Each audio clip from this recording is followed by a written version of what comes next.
غم.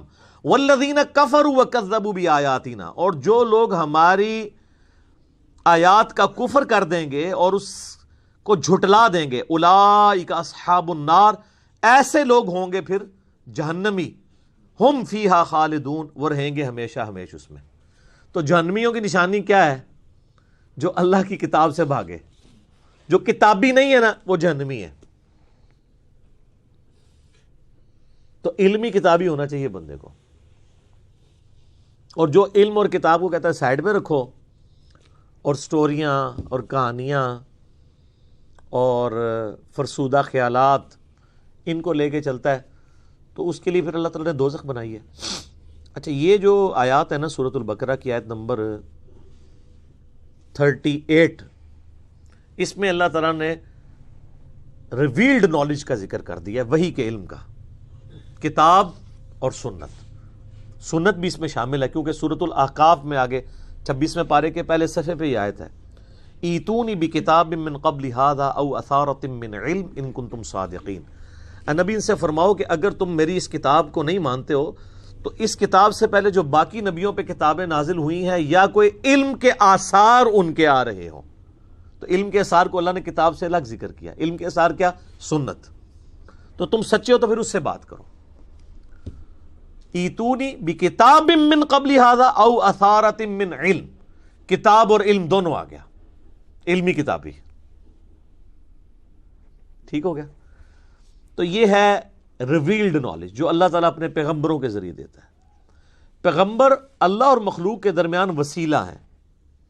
اگر کوئی شخص پیغمبروں کے وسیلے کے بغیر کوئی عقیدہ اختیار کرے گا تو وہ عقیدہ خواہ کتنا ہی اچھا کیوں نہ ہو، اللہ کے حضور قابل قبول نہیں.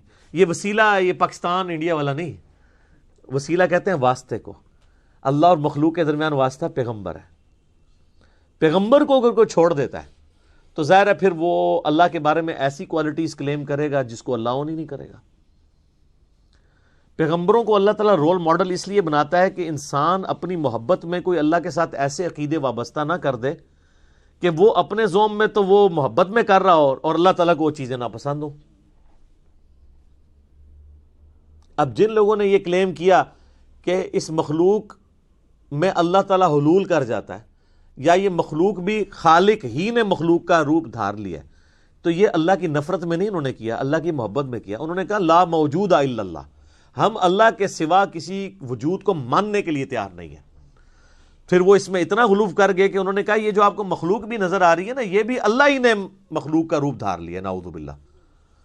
تو یہ عقیدہ جو ہے وہ اللہ کی محبت میں ہی آیا نا، کہ ہم اللہ کے سوا کسی کو ایسے پرسنالٹی ماننے کے لیے تیار ہی نہیں ہے. لیکن کیا یہ پیغمبروں کا عقیدہ تھا؟ نہیں. پیغمبر کے عقیدے کے بغیر، پیغمبر کی بتائی ہوئی تعلیمات کے بغیر آپ کچھ سے کچھ کر لیں گے. اس لیے پیغمبروں کو رول ماڈل بنایا جاتا ہے. لقد کان لکم فی رسول اللہ اسوۃ حسنہ، بے شک نبی علیہ السلام کی زندگی میں تمہارے لیے بہترین نمونہ ہے. ورنہ انسان نے تو اپنی عقل سے تو آپ دیکھیں اتنی مت ماری گئی کہ ہاتھوں کے تراشے ہوئے بتوں کے آگے بھی لوگ جھکے. ویسے یہ عقل نہیں مانتی.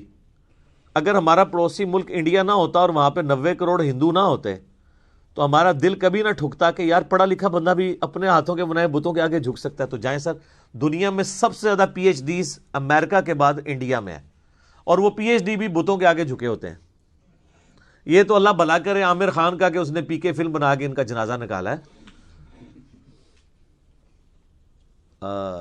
لیکن پھر بھی لوگ فالو تو کر رہے ہیں، چل رہے ہیں اس چیز کے پیچھے. تو یہ آپ کے سامنے ثبوت ہے کہ اس ماڈرن دور میں بھی پڑھے لکھے لوگ ہونے کے باوجود اپنے ہاتھوں کے تراشے ہوئے بتوں کو پوجتے ہیں. اچھا، وہ بت جب پرانے ہو جاتے ہیں نا تو وہ بتوں کو ٹرالیوں کے اوپر لوڈ کر کے باقاعدہ پلوں پہ لے کے جاتے ہیں، اوپر سے نیچے پھینکتے ہیں دریاؤں کے اندر. ٹھیک ہے، اور وہ کچھ ادھر ہی ٹوٹ رہے ہوتے ہیں، کچھ نیچے دھڑل سے گرتے ہیں. پھر بھی ان کو عقل نہیں آتی ہے کہ یار جو آپ کا معبود جس نے آپ جو بنایا ہوا ہے وہ پرانا ہو گیا، آپ اس کو پھر نیا گھڑ رہے ہیں. تو اب پھر انہوں نے خیر اس کے لیے اور پلی لیے. ویسے کتابیں تو ہندوؤں کی سپورٹ نہیں کرتی ہیں. As far as books are concerned دنیا میں کوئی بھی مذہب ایسا نہیں ہے جس کی کتابیں شرک کی طرف مائل ہوں. ہندوؤں کی بھی جو کتابیں ہیں نا، ویدیں جو ان کی مین جو کتابیں ہیں، یا اوپر نیشز ہیں، آپ ان کو بھی پڑھیں تو اس میں بھی ون گاڈ کا کانسیپٹ ملے گا. اور وہ یہ کہیں گے ہم یہ جو اسٹیچو بناتے ہیں نا یہ صرف دھیان کے لیے بناتے ہیں، بھگوان تو ایک ہی ہے. اور ان سے پوچھیں یہ کہتے ہیں نہیں یہ بھگوان نہیں ہے، ہم ایک دھیان کے لیے اس کا اسٹیچو بناتے ہیں. یہ بھی غلط ہے، لیکن ان کی ویدوں میں یہ بات لکھی ہوئی ہے کہ اس خدا کا نہ کوئی اسٹیچو بنایا جا سکتا ہے، نہ کوئی بت بنایا جا سکتا ہے، نہ کوئی تصویر بنائی جا سکتی ہے. تو کتابوں تو وہ بھی نہیں چل رہے ہیں. اور ہمارے مسلمان پھر بڑا فخریہ بتا رہے ہوتے ہیں کہ جی دیکھیں جی ہندو تو اپنی کتابوں میں نہیں چل رہے تھے، تسی چل رہے ہو، تسی بھی تو کام چوک کے رکھے ہے. آپ دیکھ لیں مزارات کے اوپر جو کچھ ہو رہا ہے، تو آپ نے بھی تو یعنی وہی عقیدے کسی نہ کسی فارم میں بگاڑ کے اور ہستیوں کے ساتھ منسوب کیے ہوئے ہیں. اور پھر ہندوؤں کو بھی موقع ملتا ہے، وہ بھی پھر جملے کستے ہیں اور ایسی ایسی باتیں کرتے ہیں، پھر ہمیں بری لگتی ہیں. تو اپنے اوپر بھی توجہ دینے کی ضرورت ہے. تو یہ ریویلڈ نالج یہ بنیاد ہے اللہ تک پہنچنے کی. جنید بغدادی کا ایک قول ہے، قول تو آپ کسی کا بھی نقل کر سکتے ہیں، اچھی بات تو صحیح بخاری میں حدیث ہے، شیطان نے انسانی شکل میں آ کے آیت الکرسی کا وظیفہ دیا تھا تو نبی علیہ السلام فرمایا ہے وہ شیطان تھا، بات ٹھیک کی ہے اس نے. تو کسی بھی انسان کی کوئی بات اچھی ہو وہ کوٹ کرنی چاہیے. تو جنید بغدادی کا ایک قول بڑا مشہور ہے. ایک تو وحدت الوجود کے خلاف ان کا قول ہے کہ قدیم کو حادث سے الگ کرنے کا نام توحید ہے. پورے کے پورے وحدت الوجود کو انہوں نے پیسیفک اوشن میں پھینک دیا یہ بات کہہ کے کہ توحید ہے ہی ہے کہ قدیم کو حادث سے الگ کرنا ہے. قدیم یعنی جو ہمیشہ سے ہے اللہ، حادث جو ہم ہے، حادثہ لفظ اردو میں بھی استعمال ہوتا ہے. مخلوق حادث ہے، ہمیشہ سے نہیں ہے اور ختم ہو جائے گی، اور اللہ قدیم ہے، ہمیشہ سے ہے، ہمیشہ رہے گا. تو کہتے ہیں قدیم اور حادث کو الگ کرنے کا نام توحید ہے. تو وحدت الوجود تو ختم ہو گیا. وحدت الوجود تو کہتا ہے کہ جی قدیم اور حادث ایک ہی ہے. اور دوسرا جنید بغدادی کا ایک قول بہت زبردست ہے. وہ فرماتے ہیں کہ حواس کی تکمیل عقل سے ہوتی ہے. یعنی جو ہمارے حواس خمسہ ہے نا، ان کے اوپر جو سمجھ لیں سپرویژن کر رہی ہے چیز وہ ہماری عقل ہے. اگر یہ عقل نہ ہو تو یہ حواس خمسہ ہمارے کام ہی نہ کریں. آپ دیکھ لیں کئی پاگل لوگ ہیں، مطلب وہ کس طرح عجیب و غریب حرکتیں کرتے ہیں چونکہ عقل نہیں کام کر رہی ہوتی. عقل کو استعمال اگر کوئی شخص کر لے تو وہ اپنے ان حواس کو کنٹرول کر سکتا ہے. تو ان حواس کی تکمیل عقل سے ہوتی ہے اور عقل کی تکمیل وحی سے ہوتی ہے.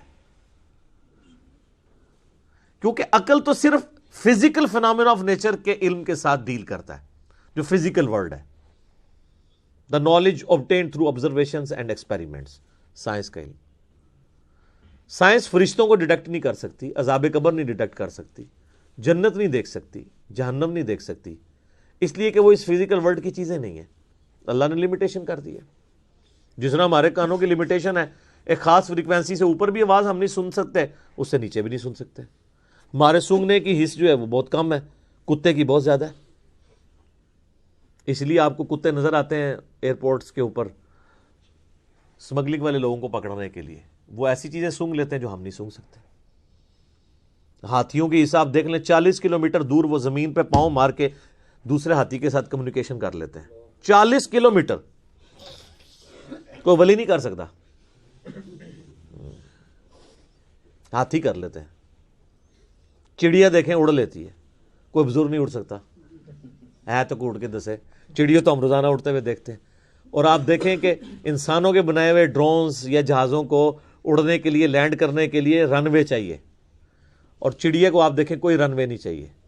ادھر سے اس تار سے اڑے گی اور ڈائریکٹ دوسرے تار پہ اترے گی، کوئی اس کو بھاگنا نہیں پڑتا، کوئی اس کو پلین جگہ نہیں چاہیے. کتنی پروفیشن کے ساتھ مخلوقات اللہ نے بنائی ہیں. تو یہ فزیکل ورلڈ کے ساتھ جو علم تعلق رکھتا ہے یہ سائنس کا علم ہے. سائنس کا علم بھی ڈیفینیٹ ہے جو اسٹیبلش سائنس ہو، ہم اس کو مانتے ہیں. مثلا پیٹرول آگ کو بھڑکا دیتا ہے، پانی آگ کو ٹھنڈا کر دیتا ہے، سورج مشرق سے نکلتا ہے مغرب میں غروب ہوتا ہے. یہ فزیکل ورلڈ سے تعلق رکھتی چیزیں. یہ تو حضرت ابراہیم علیہ السلام نے سورۃ البقرہ میں اللہ تعالیٰ کے ایک ہونے پہ دلیل دی تھی نمرود کو کہ میرا رب وہ ہے جو مشرق سے سورج نکالتا ہے. تو اگر رب بننے کا دعویٰ کر رہا ہے نا تو مغرب سے نکال کے بتا. تو ہکا بکا رہ گیا تھا. فزیکل ورلڈ کی چیزیں بھی اللہ ہی کا علم ہے، کیونکہ کتابیں اللہ کا قول ہیں اور یہ کائنات اللہ کا فعل ہے. قول اور فعل میں تضاد نہیں ہو سکتا. ٹھیک ہے. تو وہ جو علم ہے نا جو ایکوائرڈ نالج ہے سائنس کا علم, اس کا ذکر بھی اسی رکوع کے اندر سٹارٹ میں آ گیا تھا. کون سا؟ وَعَلَّمَ آدَمَ الْأَسْمَاءَ كُلَّهَا, آدم علیہ السلام کو ہم نے ہر چیز کا نام سکھا دیا تھا. پوٹینشلی اللہ تعالیٰ نے عقل ڈال دی تھی انسان کے دماغ میں. پوٹینشلی اگر میں آپ سے پوچھوں یہ آم کی گٹھلی کے اندر درخت ہے, تو اگر آپ تھوڑے عقل مند ہوئے تو آپ کہیں گے ہاں درخت ہے, اور اگر زیادہ عقل مند ہوئے تو آپ کہیں گے کروڑوں درخت ہیں اس کے اندر, کیونکہ جب اسے بوئیں گے ہزاروں آم لگیں گے. ہر آم کے اندر ایک گٹھلی ہوگی, وہ ہر ہزار جو ہے 1000 اور درخت, تو یہ تو ایک چین ریئیکشن شروع ہو جاتا ہے. تو یہ گٹھلی جو آپ کو بظاہر نظر آ رہی ہے یا بیج نظر آ رہا ہے, آم کی گٹھلی اس کا بیج ہی ہوتی ہے. اس کے اندر پورا پوٹینشیل وہ ڈیٹا موجود ہے. انسانی عقل میں بھی اللہ نے وہ ڈیٹا ڈالا تھا جو صدیوں کے ساتھ گزرنے کے ساتھ ساتھ آہستہ آہستہ, جس طرح آم کا درخت 8 سال میں ایک پورا پیڑ بنتا ہے نا, اسی ایک گٹھلی میں سے انسانی عقل بھی 10,000 سال کی اس تاریخ میں کرتے کرتے آپ دیکھیں کس عروج پہ پہنچ چکی ہے, کہ عقلیں دنگ ہیں کہ انسان نے کیا کر لیا. بلکہ آج سے 100 سال پہلے کا انسان اگر زندہ ہو جائے تو وہ تو پاگل ہو جائے, اور آج کے ہر بندے کوئی بزرگ ماننے کے لیے تیار ہو جائے. ٹھیک ہے, یہ دیکھیں نا, ہم نے CCTV کیمرہ لگائے ہوئے ہیں, کوئی بندہ نیچے بھی دور بھی ہو تو میں اس کے کپڑوں کا رنگ بھی بتا سکتا ہوں اور اس کا سارا کچھ بتا سکتا ہوں. تو یہ پرانے زمانے میں اگر کیمرے ہوں, کسی کو پتہ نہ ہو, تو میں یہ بھی بتا سکتا ہوں کہ 15 دن پہلے کتنے بجے یہاں سے کوئی گزرا تھا کیمرے سے. کہیں گے یہ بزرگ دیکھو کتنے پہنچے نے. تو یہ سارا فزیکل ورلڈ سے تعلق رکھتا ہے علم.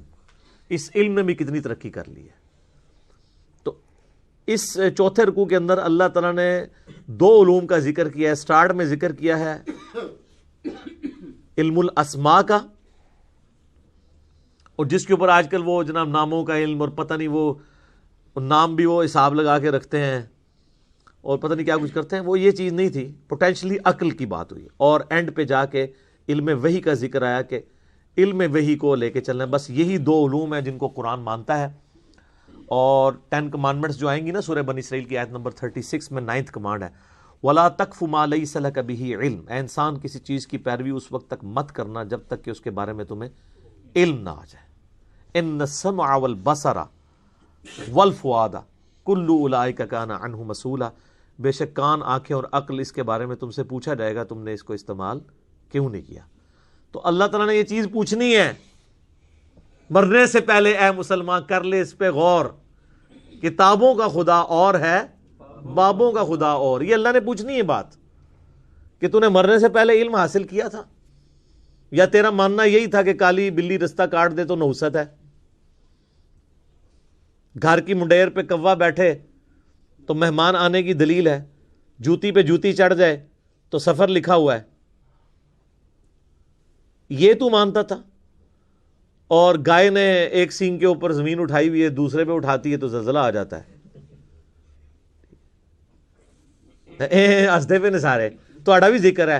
اور اے بزرگاں نے جناب سمندر روکے ہے, تے فلانے بزرگ نے جڑا انڈیا دے بم پھاڑ لے سن پول دے ہوتے. اے بھی ہے نا سرکار, ہوں تو نئے ورژن بھی دے ہیں نا اویلیبل. باقی چیزوں پہ ہم خوش ہوتے ہیں, ہندو کہندے نے, تسی بھی جو کچھ کہندے ہو نا ہندو بھی ہسدے نے تواڈے اوتے. آپ بھی تو کہتے ہیں نا فلاں بزرگ نے جو ہے سمندر روک لیا ہے.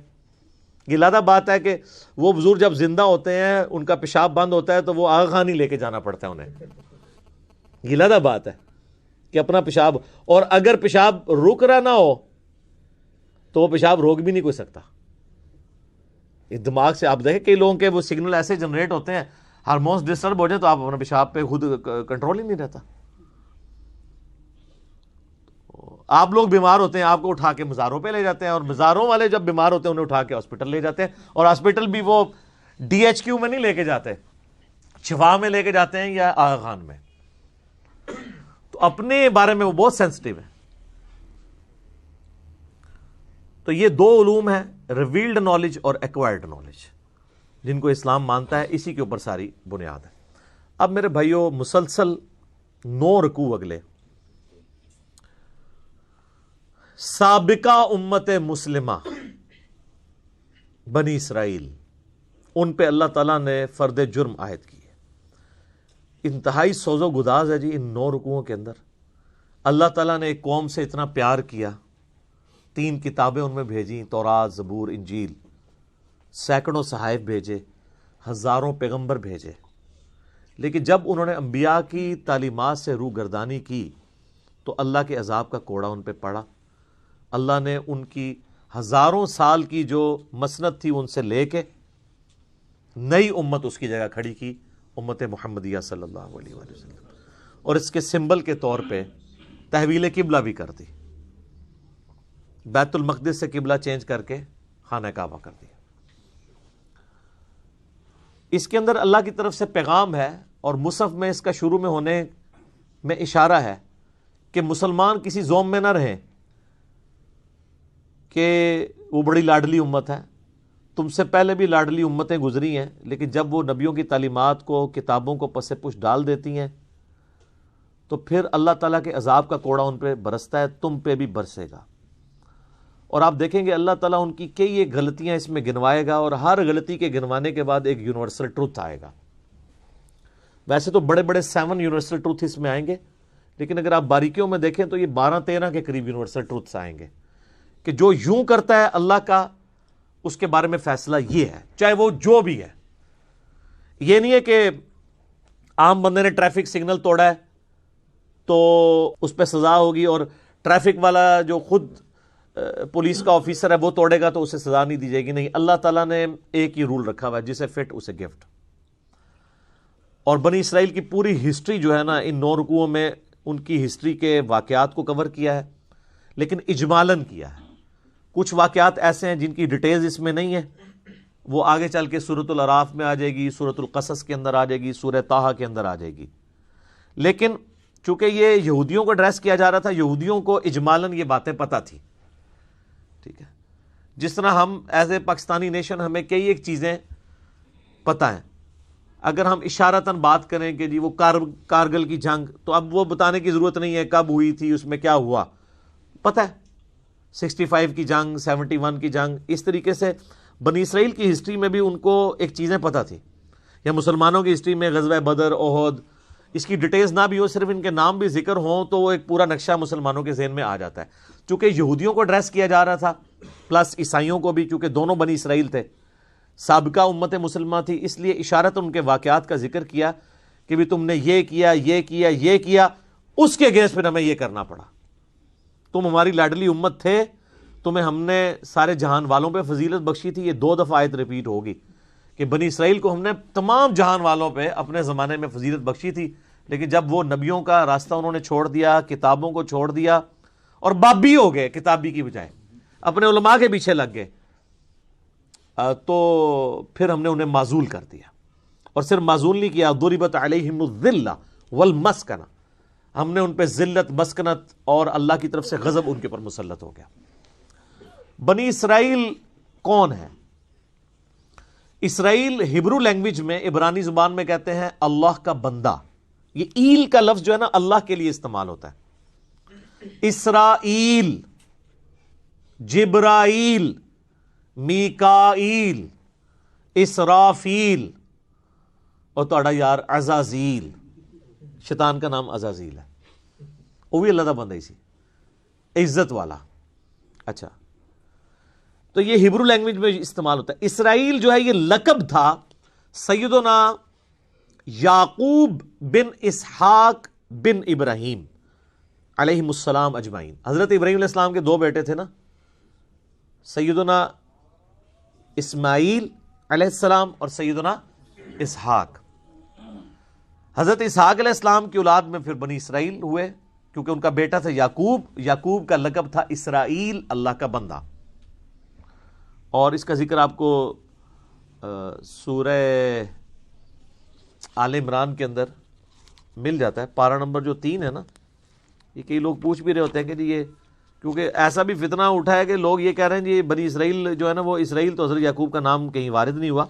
تو قرآن کے اندر اللہ تعالیٰ نے حضرت یعقوب علیہ السلام کا نام ذکر کیا ہے، پارہ نمبر 4 کے سٹارٹ میں ہی ہے، آیت نمبر 93 ہے سورہ آل عمران کی۔ کل الطعام کان حلا لبنی اسرائیل الا ما حرم اسرائیل، ہر طرح کا حلال کھانا جو تھا وہ یعنی جو اچھا جو صاف کھانا ہے وہ بنی اسرائیل کے لیے حلال ہی تھا پہلے، سوائے اس کے کہ جو اسرائیل نے اپنے اوپر خود حرام کر دیا تھا علی نفسی. یعنی اسرائیل کون؟ یعنی کسی انڈیویجول کا ذکر ہو رہا ہے، حضرت یعقوب علیہ السلام. پوری انسانیت کو پتا ہے کہ ان کا یہ لقب تھا. اچھا، یعقوب علیہ السلام کے پھر 12 بیٹے تھے، ہر بیٹے سے آگے جو نسل چلی وہ ان کی وہ بنو اسرائیل یا بنی اسرائیل یعنی یہ بنو یا بنی کا لفظ استعمال ہوتا ہے اولاد کے لیے، بیٹوں کے لیے. تو 12 بیٹے اور وہ آگے 12 قبیلے ان کے چلے، وہ سارے بنی اسرائیل کہلاتے ہیں. یہ بنی اسرائیل جو تھے مدینہ شریف میں آباد تھے یہودی، تو ظاہر ہے کہ وہ اللہ تعالیٰ تو ان سے یہ ایکسپیکٹ کر رہا تھا کہ تمہاری کتابوں میں نبی علیہ السلام کی پروفیسیز موجود ہیں، تو تمہیں تو سب سے پہلے ہی قرآن و حدیث کو مان لینا چاہیے. جو ہمارا گلہ شکوہ ہمارے علماء کے ساتھ بھی رہتا ہے کہ یار علماء تو قرآن و حدیث کے نام پہ اپنی عزتیں ویل کر رہے ہیں. اب جب ہم علماء کو بتاتے ہیں قرآن حدیث میں یہ لکھا ہوا ہے تو وہ آگے سے ہمیں جو ہے وہ لتوں پہ آ جاندے نے. ایسا تو نہیں ہونا چاہیے. لیکن یہ کچھ دنیاوی ٹیچر نہیں کرتے، یعنی دنیاوی کوئی میتھمیٹیشین ہے، میتھمیٹکس کا ٹیچر ہے، وہ اپنے اسٹوڈنٹس کو اگر کوئی کتاب ریکمینڈ کرتا ہے نا اور وہ خود کوئی فارمولہ غلط لکھ دیتا ہے اور اس کا اسٹوڈنٹ کہتا ہے سر یہ آپ کتاب میں تو یہ نہیں لکھا ہوا، تو وہ سوری کہہ کے فوراً مٹا کے صحیح کر لیتا ہے. لیکن مولوی نہ بھول جاؤ کہ انہوں تسی کہو کہ سر بخاری مسلم میں تو نماز کا طریقہ یہ لکھا ہوا ہے، قرآن میں تو لکھا ہے ایاک نستعین اور آپ تو بابوں کو پکارتے ہیں، تو کہ ہاں جی بڑی مہربانی آپ نے ہمیں بتا دیا. ایڈے کو اس طرح سے من دسنا حالے تک تو نہیں دریافت ہوا امت. تو یہ دنیاوی ٹیچرز کا ہی حوصلہ ہے کہ وہ اپنی غلطی کتابوں کی بنیاد پہ مان لیتے ہیں، علماء نہیں مانتے. تو یہ علماء کیسے مانے؟ ان کے جو بزرگ علماء تھے یعنی علماء یہود. ہاں کیٹیگری تو وہی ہے نا سر، یہ یعنی علماء ایک کیٹیگری تو ہے نا. جیسے ڈاکٹری کی فیلڈ ایک کیٹیگرائزیشن میں تو آپ کہیں گے نا میڈیکل کی فیلڈ ہے، چاہے وہ ڈاکٹر اب مسلمان ہے کافر ہے تو ایک چیز کو تو مان رہا ہے نا. ایک اس طریقے سے انجینئر ایک اس لائن کو تو لے کے چل رہا ہے. اس طرح علماء کی بھی ایک لائن ہے. علماء یہود ان کے اندر وہی خرابیاں تھیں جو آج ہمارے علماء کے اندر پائی جاتی ہیں. اور اس میں آپ دیکھیں گے کہ اللہ تعالیٰ کا غصہ سب سے زیادہ ہے ہی علماء کے اوپر ہے، بنی اسرائیل کے، کہ یہ لوگوں کو ورگلا رہے ہیں. یہ آپ کو گفتگو کے اسلوب سے پتہ چل جائے گا کہ اللہ تعالیٰ مانتا ہے کہ بھئی تم سب سے پہلے کافر بن گئے ہو. تمہاری کتابوں میں تو نبی علیہ السلام کی پروفیسیز موجود تھی کہ پیغمبر آخر الزمان صلی اللہ علیہ وآلہ وسلم نے آنا ہے. بجائے اس کے کہ تم اس کو قبول کرتے، تم الٹا سب سے پہلے دشمن اس نبی کے بن گئے ہو اور لوگوں کو بھی دین پہ آنے سے روک رہے ہو. تم سے تو میں یہ ایکسپیکٹ نہیں تھا. تم تو ماننے والے تھے. جس طرح اہل حدیث سے کہتے ہیں یار تم تو بخاری مسلم کی بات کرتے تھے، آج اگر آل امیہ کے خلاف ہم بخاری مسلم سے حدیثیں لے کے آئے ہیں تو تم نے آئمہ شیعہ کیوں شروع کر دی ہے؟ دیکھ لینا ہے نا وہ چیز.